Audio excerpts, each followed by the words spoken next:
Hello, welcome. Let's discuss the current affairs of October 31st, 2020.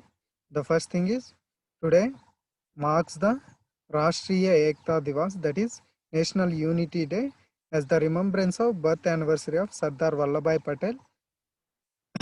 On this event, Prime Minister Narendra Modi inaugurated so many things. That is some of the at Kevadia in the Narmada district at the Statue of Unity. They are Sardar Patel, Sardar Patel Zoological Park, Arogya Van, Arogya Kutir, Ekta Mall, and Children Nutrition Park. And coming to the first thing, Sardar Patel Zoological Park. It is a state of art park, which is comprised of 375-acre land built at 7 different levels. And coming to the second thing, that is the Arogya one, which is a where 5 lakh plants of 380 species were planted and consisting of in a 17 acres land. And there are almost hundreds of medicinal plants and herbs are there, which are having great medicinal value. And coming to the next thing, that is Arogya Kutir. It is a traditional treatment facility based on the Ayurveda, Siddha, Yoga, and Panchakarma. Uh, Here the wellness center is Santigiri Wellness Center, transformed as the Arogya Kutir. And coming to the Ekta Mall, it is a diverse range of handicrafts and indigenous products from all over the India, symbolizing the unity in diversity. Over a 35,000 square feet of land this mall consists. And coming to the next thing, that is a children nutrition park. It raises awareness among the activities of the nutrition through mirror maze, 5D virtual reality theater, and augmented reality games, which attract the children. And coming to the next current affair, that is the Railways Ministry launched Mary Saheli initiatives for the safety of the women. What is Mary Saheli means? A team of lady sub-inspector and constables. They formed as a team at the starting railway station, and in the train they identify the lady passengers, especially who are alone, and they protect them and give comfort them regarding the protection. And if any casualty happens, the emergency number in this is 182. Coming to the 15th Finance Commission submitted its report, and the chairman of the 15th Finance Commission is N.K. Singh, and the time period of the 15th Finance Commission is from 2021 to 2025 to 26. This is the range of the 15th Finance Commission's working reports. And coming to the Goa stands as the first Har Ghar Jal state in India. And next thing is coming to the an indigenous app SAI developed by the Indian Army. What SIA stands for means Security Application Internet. It is an WhatsApp-like indigenously made app for the messages and video calls. It is an end-to-end secure voice, text, and video calling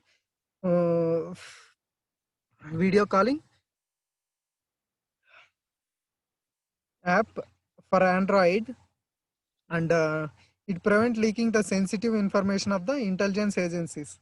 Why this indigenously made app has been used by the intelligence officers or army officers means because of the data localization, the issue with the data localization. For example, when you take WhatsApp, Twitter, or Telegram, so and so messaging apps, they are all foreign based apps. The database regarding all these apps localized in somewhere other country. That's why the foreign countries can easily manage the data of our country. That's why the indigenously created messaging app can be more secured for the data protection in this perspective.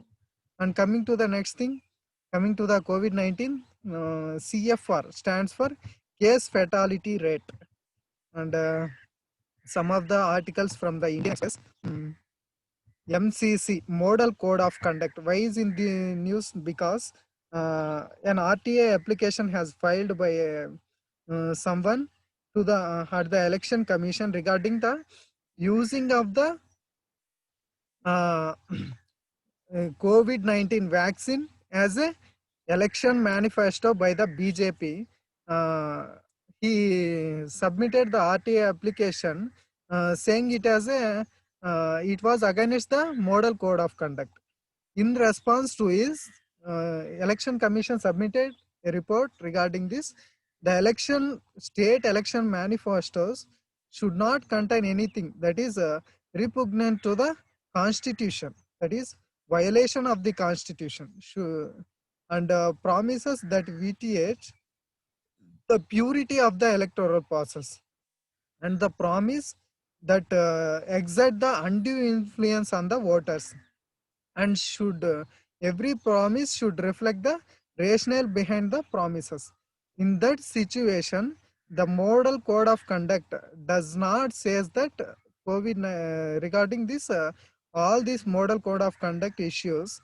There is no wrong in saying that saying that COVID-19 vaccines availability as a manifesto, says the election commission. It is not wrong at all, and given a clean sheet. Coming to the rise of the average price of the potato.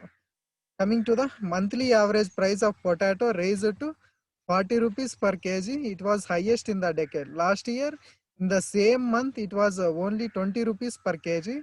It is doubled now. A data of the Union Ministry of Consumer Affairs and Food and Public Distribution says this, and it has been doubled when compared to the October 2019. Data from the Ministry of Agriculture and Farmers Welfare says that the potato available in the cold storage this year is 214.25 lakh tons, and it is less than last year. And India exports potatoes to countries such as Nepal, Oman, and Saudi Arabia and Malaysia this year. Up to 1.23 lakh metric tons has been exported to these countries from the India. The ministry trying to plan. Now there is a scarcity of the potatoes. That's why the Ministry of Consumer Affairs and Food and Public Distribution has planned to import 30,000 metric tons of the potatoes from the Bhutan, and steps to moderate the prices taken by the government of India is the import duty on the potatoes which has been imported from the foreign countries has been reduced to the import duty 30% to the just 10% from now. And major potato producing states in India are Uttar Pradesh, which tops with the production of 27% of country's potato production. And next states are West Bengal, Bihar, Gujarat, Madhya Pradesh, Punjab, Assam, and Chhattisgarh. And coming to the next thing, that is transforming of the micro credit scheme into a inclusion of welfare schemes for the street vendors. Here the scheme is PM Swanidhi scheme. What is this all about means, based on the data of the street vendors from the PM Swanidhi scheme, the center is planning to prepare a socio-economic profile of the street vendors who are eligible for the different government schemes. That's why it is going to included as a welfareistic scheme measure. Thus, PM Swanidhi will become a comprehensive poverty alleviation program. It gives a PM Swanidhi gives a micro credit of 10,000 rupees. And coming to the next thing, that is from this PM Swanidhi scheme, this micro credit of 10,000 rupees. 5.93 lakh beneficiaries have been benefited from this. And through this, it will map the street vendors who excluded from the state surveys and the municipal body surveys as street vendors. As per Street Vendors Protection and Livelihood Regulation of Street Vending Act of 2014, which is supposed to carry the periodic surveys to identify the genuine street vendors. This survey has to be carried out by the states and the municipal bodies. But in the recent days, the state have been neglecting these surveys, and it has not been involved properly in this. That's why the remapping of this scheme will be started by the center. Thus, ministry says that the central ministry also removes the stamp duty and absolute minimum payable that will be while disbursing the loans. While disbursing the loans of microcredit of 10,000 rupees under PM Swanidhi scheme, the center says that also remove the stamp duty and absolute minimum that is payable on the loans said. Already the Gujarat, Madhya Pradesh and Rajasthan have waived off this stamp duty and so the things. And the scheme overall acts as the boost for the financial inclusion for the street vendors. And the largest of the street vendors include fruit selling, vegetable selling vendors of 45% and fast food sellers of 21%, and also the members from the uh, beauty products, electronics, clothes, and services are also included under the street vendors. Coming to the next thing, that is Tamil Nadu governor gives his assent to the bill regarding the medical reservation up to the 7.5%, which is a vertical reservation based. That means the existing 69% of Tamil Nadu reservation categories, uh, based on these categories, in these categories only, they will give us vertical reservation of 7.5% for the students who are eligible for this scheme. And who are the eligible for this scheme is the students who have studied 6 to 12 classes in the government schools of the Tamil Nadu will be eligible for this scheme. In the NEET entrance exam, they will give this 7.5% as vertical reservation in each quota of OCBC slots.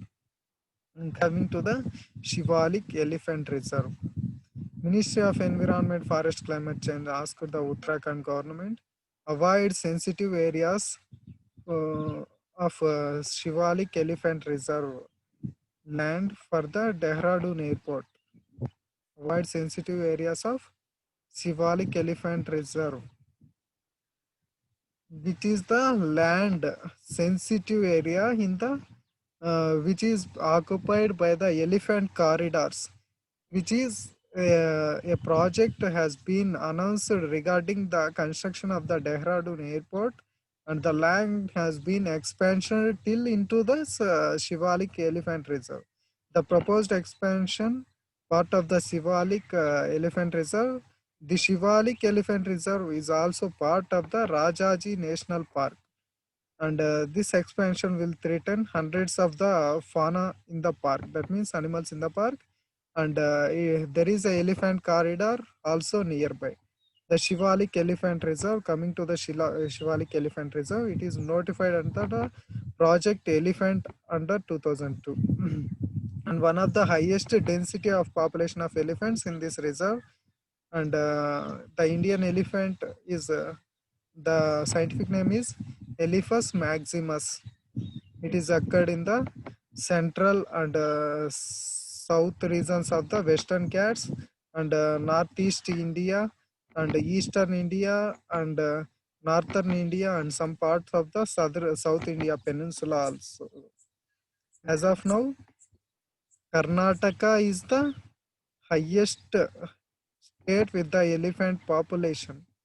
Coming to this Project Elephant, it is notified by the Government of India in 1992 as a centrally sponsored scheme. That is, some part of scheme 50-50 shared by the central government and the state governments respectively. And coming to the what is this all about? Project Elephant means it protect elephants and its elephants habitats, address man-animal conflicts in the elephant corridors, and welfare of the captive elephants has been done. And coming to the next thing, that is reservation status of the elephant means under the Wildlife Protection Act 1972, the elephant has been placed in the Schedule 1, and under the CITES, it is placed under the Appendix 1, and under the IUCN, it is in the endangered category. Coming to the next thing, that is merger of the schools in Odisha. Saath Hi project. The Saath Hi project, recently the Odisha government announced the merging of nearly 8,000 government schools in the nearby schools. And it is a part of the Saathi scheme of the Niti Ayog. Saathi scheme stands for Sustainable Action for Transforming Human Capital in Education. It is started in 2017 as a pilot project in the states of Odisha, Jharkhand, and Madhya Pradesh. And what are the critical interventions under the Saathi scheme is the effective implementation of the scheme includes the effective education reach to quality education to the every children in the government schools.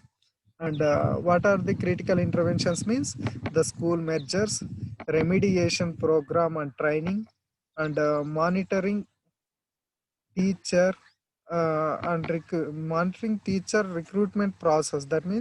Uh, that means transparent process in the monitoring of the teacher recruitment, and institutional reorganization through the MIS, that is Management Information System. A database has been maintained.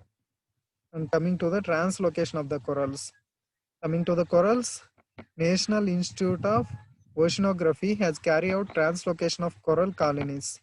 That is 18 coral colonies from the coast of the Mumbai. Corals, they exhibit characteristics of plants, but marine animals. Some of the characteristics resembles plants, but they are the marine animals. And some of the examples are jellyfish and anemones.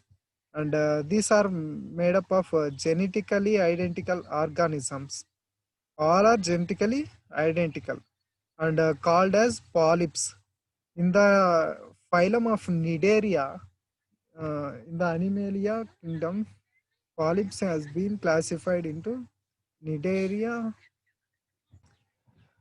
Sorry, in the phylum Cnidaria, in the animal kingdom, under the phylum invertebrates, the phylum called Cnidaria. The Cnidaria consists of two types of animals in its forms. One is polyp and the other one is medusa. Under the polyp, they are the existing of the corals has been seen.